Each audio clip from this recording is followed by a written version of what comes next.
Selamat pagi, siang, sore, atau malam Pak Al-Hadi dan juga Bu Nurma.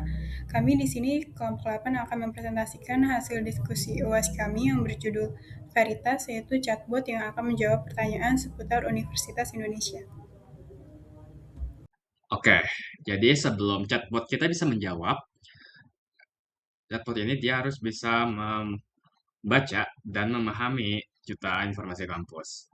Jadi ini yang disebut sebagai semantic embedding pipeline.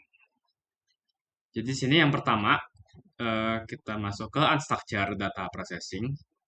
Eh, jadi di sini ada gambar formulir, ya ini merepresentasikan input. Jadi input kita ini adalah dokumen mentah seperti PDF akademik dan profil UI. Tantangannya di sini adalah teksnya ini sangat panjang, sehingga kami melakukan teknik chunking. Tujuannya bukan sekedar memotong, tetapi membagi teks menjadi segmen-segmen kecil agar lokal konteksnya tetap terjaga saat masuk ke model. Next, kita ke proses yang kedua, yaitu knowledge representation. Jadi di sini, eh, yang tahap kedua ini adalah jantung dari sistem ini, di mana di sini kita tidak menggunakan model bahasa biasa, tetapi kita mengimplementasikan arsitektur sentence transformer menggunakan model spesifik, yaitu Paraphrase Multilingual Mini LM L12V2. Kenapa model ini? Karena yaitu sudah dilatih untuk memahami konteks multibahasa, termasuk bahasa Indonesia, dan dia sangat efisien. Oke, setelah ini kita masuk ke model matematis. Eh, jadi di sini secara matematis model ini tuh dia mengubah setiap kata menjadi token vektor H1 sampai Hn. Kemudian kita menerapkan strategi min pooling, yaitu mengambil rata-rata dari seluruh vektor tersebut untuk menghasilkan satu vektor utuh U. Dan ini yang membuat sistem kita mampu memahami makna kalimat secara utuh, bukan lagi kata per kata. Lalu yang terakhir, ini adalah output kita. Nanti hasil akhirnya itu adalah konversi data teks itu menjadi high dimensional vector di ruang Rn.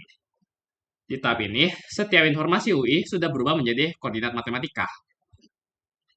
Kalimat dengan makna yang mirip secara semantik akan berkumpul di posisi yang berdekatan dalam ruang Euclidean. Dan ini siap untuk dicari oleh mesin pencarinya nanti. Lalu untuk LLM-nya, kami menggunakan Gemini 2.5 Flash karena responnya cepat dan juga tidak memerlukan biaya yang terlalu mahal. Untuk penggunanya itu dari pertanyaan user atau fakta yang diberikan, itu kami mengolahnya menggunakan retrieval seperti vector DB ataupun RAG, lalu dihasilkanlah konteks, lalu konteks ini diolah oleh Gemini 2.5 Flash sebagai model bahasa, lalu terbentuklah jawaban. Untuk model LLM ini, dia bekerja di ruang vektor yang berdimensi tinggi, hasil trainingnya berupa parameter theta yang mengkode pola bahasa, dan juga outputnya itu berupa token dengan probabilitas tertinggi atau sampling. Modelnya seperti berikut, dan untuk Gemini 2.5 Flash ini merupakan model statistik yang mempelajari distribusi probabilitas urutan token dan menghasilkan teks dengan memprediksi token berikutnya. Untuk alurnya itu dari embedding, yaitu representasi vektor, lalu dilanjutkan oleh similarity search, dan ini nearest neighbor problem, lalu dilanjutkan oleh RAG, yaitu pembatas domain distribusi input, lalu dilanjutkan oleh LLM, yaitu model probabilistik ditambah optimasinya, lalu ada guardrails, yaitu constraint pada output space. Untuk alurnya itu dia awalnya dari teks, lalu diubah menjadi angka, lalu dilihat kemiripannya, lalu bahan yang mirip itu diambil untuk dijadikan jawaban. Jadi Gemini 2.5 Flash ini merupakan LLM yang menghasilkan teks dengan memodelkan distribusi probabilistik bahasa. Model ini digunakan sebagai penyusun jawaban berbasis konteks, bukan sebagai sumber pengetahuan utama, dan sangat bergantung pada fakta yang diberikan sebelumnya. Baik, selain ada metode Retrieval Augmented Generation atau RAG. RAG merupakan arsitektur yang menggabungkan retrieval dan generation, di mana LLM menyusun jawaban berdasarkan konteks yang diambil dari basis pengetahuan. RAG membagi proses tanya jawab menjadi pemilihan bukti melalui similarity search dan penyusunan respon dengan batasan hanya menggunakan konteks tersebut. Efektivitasnya bergantung pada kualitas indexing, retrieval, serta prompt, dan pendekatan ini mengurangi halusinasi dengan menjaga jawaban tetap tergrounding pada pengetahuan internal. Berikut merupakan arsitektur dari RAG. Yang pertama ada tahap offline atau data preparation, merupakan proses penyiapan basis pengetahuan untuk sistem RAG. Pada tahap ini, dokumen teks dipreproses melalui pembersihan, chunking, dan normalisasi untuk menghasilkan preprocessed teks yang kemudian diubah menjadi dokumen embedding. Menggunakan embedding model dan disimpan bersama teksnya dalam vektor database sebagai pencarian semantik. Selain itu, data terstruktur dapat diolah menjadi feature engineering untuk menghasilkan feature relevan yang disimpan dalam inference store dan digunakan sebagai konteks tambahan saat inferensi. Kedua, itu ada tahap penyimpanan pengetahuan, itu berfungsi untuk memori eksternal pada sistem RAG, di mana vektor database menyimpan embedding dokumen dan teks untuk mendukung pencarian berbasis kemiripan semantik. Sedangkan inference store itu menyimpan fitur tambahan seperti mendata dan data terstruktur. Pemisahan ini memungkinkan pengetahuan diperbarui tanpa perlu melatih ulang model bahasa. Yang ketiga ada tahap online atau request, yaitu berlangsung saat pengguna mengajukan pertanyaan di mana query diproses dan diubah menjadi query embedding menggunakan embedding model yang sama. Query embedding ini digunakan untuk melakukan similarity search pada vektor database untuk mengambil relevant text dan relevant feature yang selanjutnya digunakan sebagai konteks dalam proses generasi jawaban. Yang keempat itu ada tahap konteks construction, itu merupakan tahap penyusunan konteks untuk proses generasi jawaban, di mana query dari pengguna digabungkan dengan teks hasil retrieval, serta fitur relevan yang tersedia. Seluruh informasi tersebut disusun menjadi contextualized prompt yang terstruktur dan terkontrol sehingga membatasi bahasa untuk menghasilkan jawaban berdasarkan konteks yang telah disediakan. Kelima ada tahap generation, itu merupakan tahap conceptualized prompt, itu diberikan kepada LM untuk menghasilkan jawaban dengan peran menyintesis dan merangkum informasi berdasarkan konteks hasil retrieval dan bukan sebagai sumber fakta utama, sehingga mencerminkan konteks grounded generation di mana jawaban tetap terkait pada sumber pengetahuan yang relevan dan terverifikasi.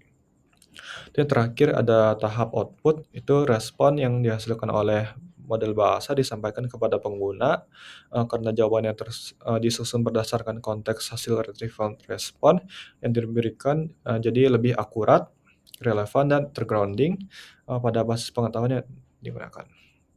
Sehingga arsitektur RAG ini menunjukkan sistem tanya jawab memisahkan penyimpanan pengetahuan dalam vektor database dari kemampuan generatif LLM, dokumen diproses dan diubah menjadi embedding untuk memungkinkan pencarian semantik. Lalu saat pengguna bertanya, sistem mengambil konteks paling relevan dan menyusunnya menjadi prompt yang terkontrol dan digunakan LLM untuk menghasilkan jawaban yang tergrounding. Jadi halo semuanya, di bagian front end website sendiri ada bagian home, creator, frequently asked question, dan contact gitu. Di bagian home sendiri seperti biasa ada suatu kalimat pembuka yaitu pahami kampus UI bersama Veritas, di mana membantu para non civitas akademika di Universitas Indonesia ataupun civitas akademika di Universitas Indonesia gitu kan. Di sini juga ada kolom mulai chat dan ada mulai sekarang. Nah, untuk bagian mulai chat dan mulai sekarang ini untuk itu bakal dijelaskan oleh teman saya nanti, Brian Jonathan.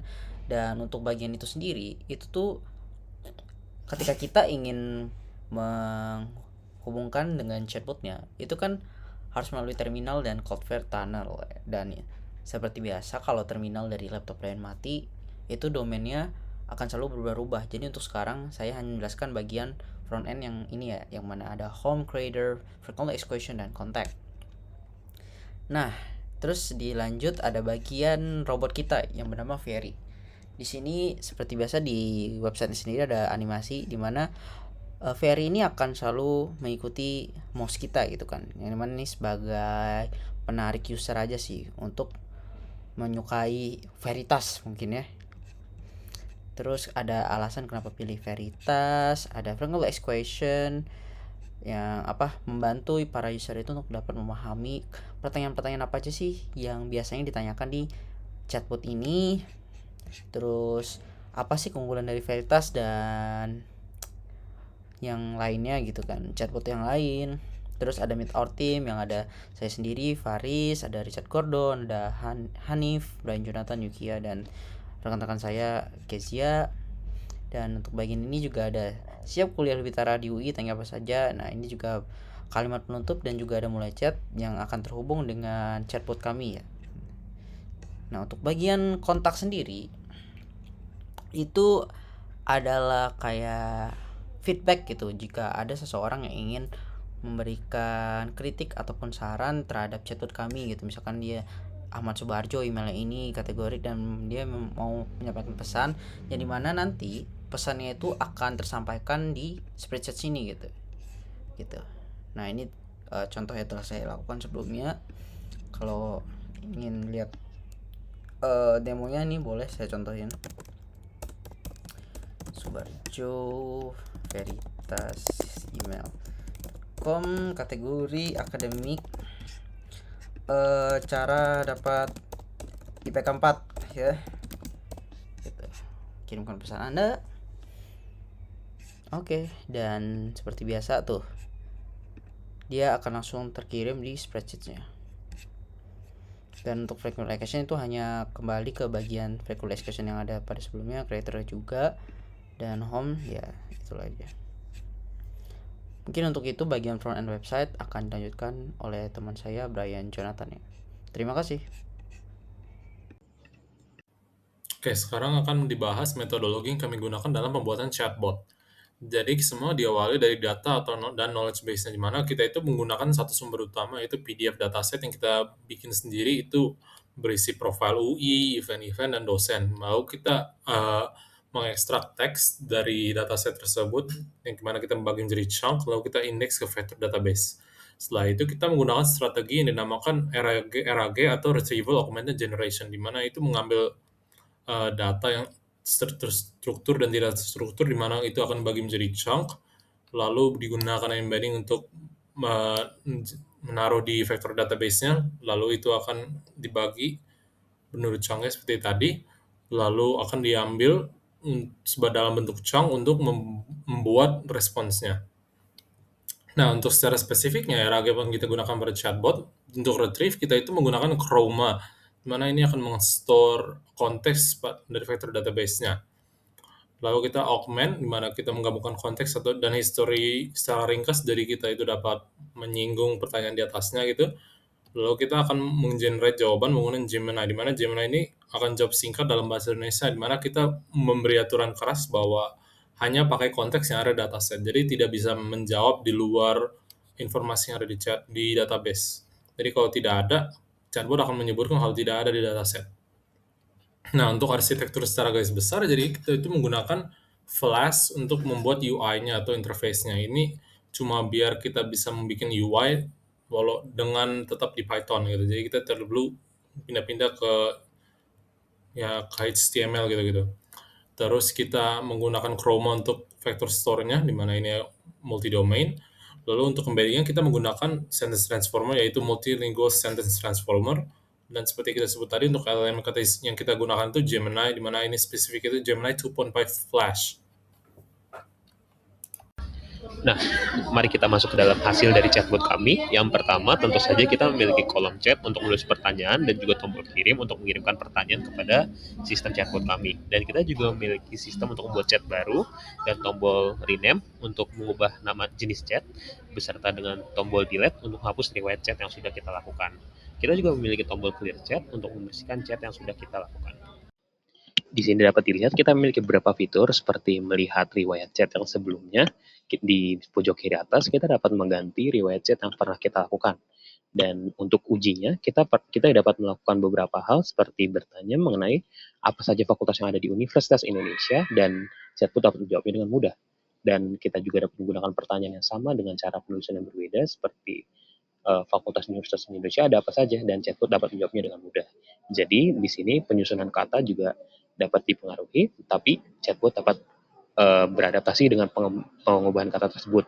Namun jika dipertanyakan hal seperti siapa mahasiswa dengan nilai tertinggi di Universitas Indonesia, maka chatbot tidak dapat menjawabnya sebab data tersebut tidak kita miliki di dataset, dan chatbot sudah dilatih agar tidak mengarang data dan menjawab bahwa data tersebut memang tidak ada di dalam dataset yang diberikan. Kesimpulan, chatbot dirancang sebagai sistem tanya-jawab untuk memberikan informasi seputar Universitas Indonesia secara otomatis dan mudah digunakan melalui antarmuka percakapan.